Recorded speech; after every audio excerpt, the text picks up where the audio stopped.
we are sticking with the Supa Fruit, and I'm joined again by Fenton from DT Baits, and we're going to have a look at the stick mix from the Supa Fruit. So these are 1 kilogram bags. Do these come in other sizes as well? Yes, up to 5 kilogram bags, and also available in a bait bucket as well for convenience. Oh, perfect. Rather than it just being in a bag. Yeah. So with the bait bucket, is that set up at a size you could just basically start adding other stuff to it, or do you want to take a little bit out first?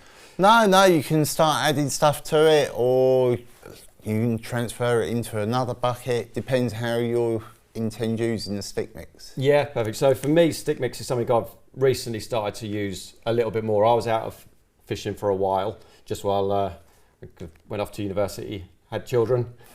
Didn't have the time or the money to go out fishing too much, but going back into it now, and PVA bags is something I've started to use, and I've loved doing it. I can't believe I wasn't doing it in the past. So would there be any other situations you would use this? Because for me, it would go straight into my PVA bags with some pellet. Well, you can just use it for coating your boilies. If you use one of our glugs like the DNA liquid, for instance, give your boilies a good coating of the glug. Yeah. Add stick mix to it. Leave it over a period of time. Let it stick to the bait. Yeah. That way, once the bait's actually in the water, gradually, as it all starts coming off, it's rising through the water columns and hopefully attracting the fish down to you. Because that could be quite good when you've got somewhere where it's got smaller fish and nuisance fish that hit the bait. Because if you've got that coating of the stick mix around it with the glug as well, that's just going to make little pockets keep coming off and hopefully draw the bigger fish in. Well, that's right. And if you've got the smaller fish homing in on all the smaller particles within it, then naturally that will draw the bigger fish in as well. Yeah, we know feeding fish bring other fish in. Absolutely. So just a useful thing. I've never thought about adding that onto boilies and actually having that as that coating, but I think I'm going to have to start using that. It sounds like a good use for it.